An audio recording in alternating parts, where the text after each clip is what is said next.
Welcome back to the channel. Today, we're diving into the 7 worst new motorcycles that everyone ends up regretting buying. Number 7. The Honda Shadow Phantom.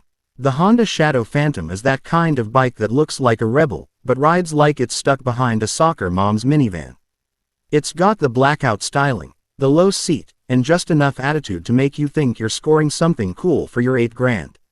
But once you actually hop on it, reality hits faster than a DMV line on a Monday.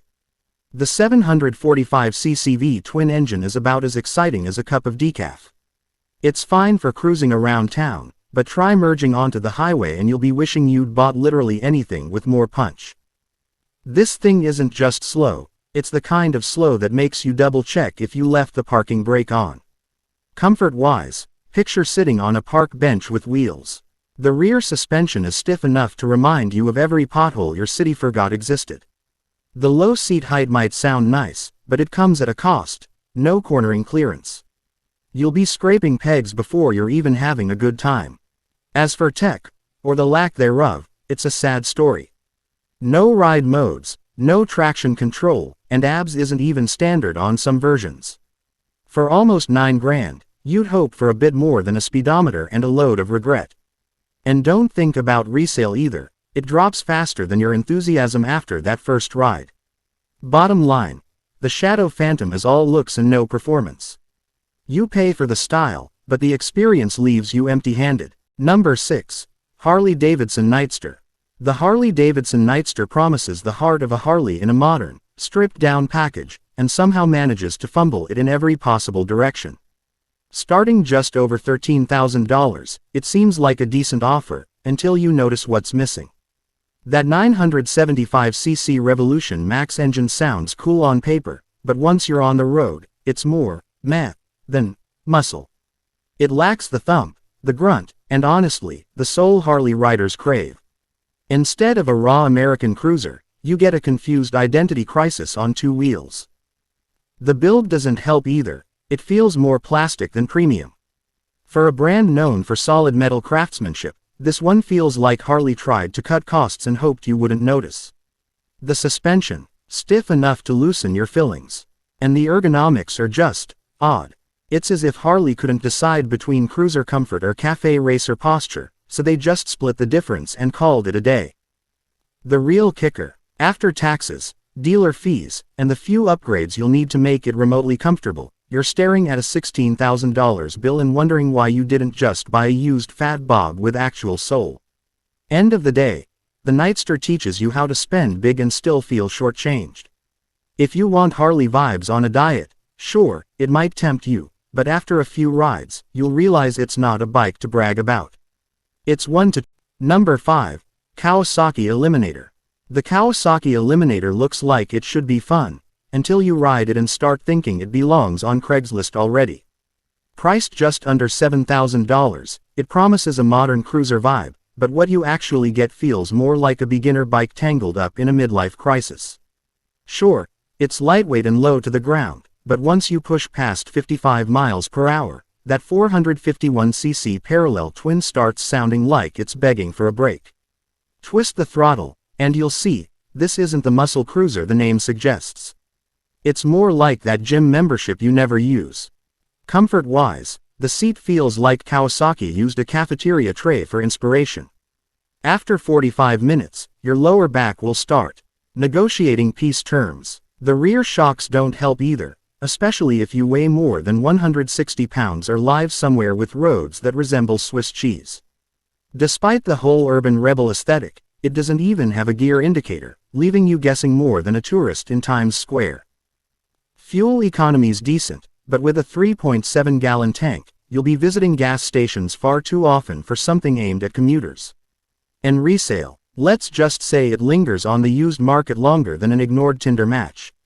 In short, the Eliminator tries to act cool but ends up a cover band doing a lazy version of a hit song.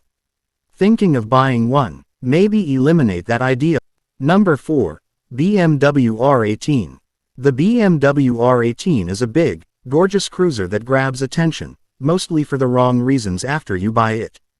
Starting around $16,000 and easily topping $20,000 with a few extras, it's a serious dent in your wallet for what ends up being garage decor. On paper, it screams German engineering and retro charm. In reality, it's a clunky, overconfident machine trying to compete with Harley while tripping over itself. That 1,800cc Boxer twin engine looks impressive and pumps out torque by the bucketload, but it's serious overkill for city riding and feels stubborn in traffic. The weight doesn't help either, nearly 800 pounds of it. Try making a tight U-turn or pushing it around a lot and you'll look like you're wrestling a vending machine. Maintenance isn't cheap either. Oil changes, valve work, and parts all come with that BMW premium. Drop it once and many first-time buyers admit they do, and the repair bill will make you question your entire life trajectory. Resale. It plummets faster than day-old guacamole. In the end, the R18 is pure style over substance. It dazzles in the showroom but quickly becomes the motorcycle version of a bad Tinder date, pricey, uncomfortable, and hard to get rid of. Number 3. Triumph Rocket 3. The Triumph Rocket 3 is a bike that turns heads and empties bank accounts. With a base price near $24,000, it's one of the most expensive ways to say, "Look at me, I bought too much motorcycle."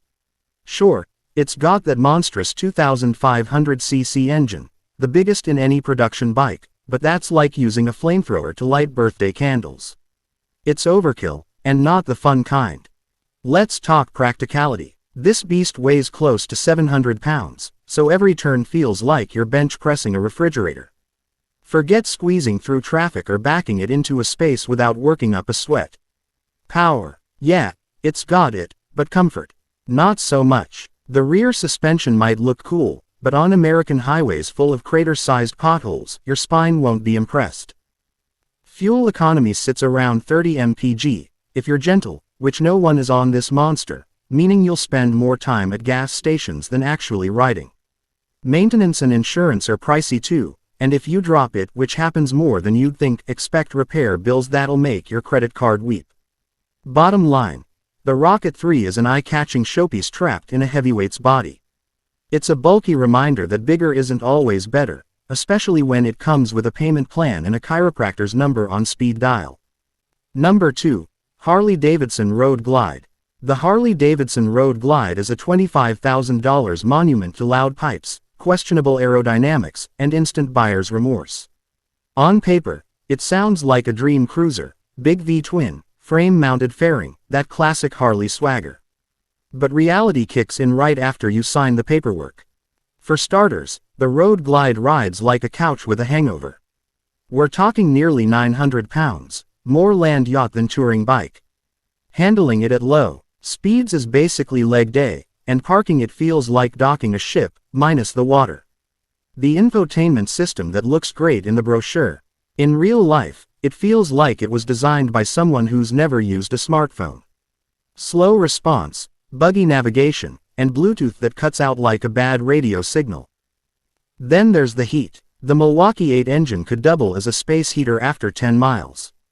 And for that premium price tag, you'd think you'd get a plush ride, but the suspension treats every pothole like a personal insult. Fuel economy's rough, too, so expect your gas station clerk to start recognizing you. And sure, the exhaust note is iconic, but it's also loud enough to wake the whole neighborhood. In the end, the Road Glide isn't awful, but it's a very expensive way to realize you should have taken more test rides. Number 1. Indian Chief. The Indian Chief is the perfect example of style over substance. It looks like a $17,000 piece of rolling Americana art, but a week of ownership reveals that most of that money went into chrome shine, not performance. On paper, it's got a beefy 111C engine and that classic cruiser stance that screams confidence. But on the road, it handles like a barge in a parking lot, nearly 700 pounds of slow, lazy steering. For something marketed as modern, the tech feels straight out of 2009. No ride modes, no fancy safety features, and a tiny digital display that makes an old iPod look advanced. The suspension feels like it was tuned by someone who thinks pain builds character. Long rides mean back pain, and city rides feel like off-roading. Oh, and the heat. This thing could roast your thighs like it's auditioning for a barbecue contest. Maintenance. Not fun either. Indian's service network isn't exactly everywhere, so unless you live near a big city, good luck finding a dealer. Parts are pricey, waits are long, and resale drops faster than your enthusiasm after the honeymoon phase. In the end, the Indian Chief looks fantastic parked in your driveway but constantly reminds you of your bad decision every time you ride it. That wraps up this video. Make sure to like and subscribe.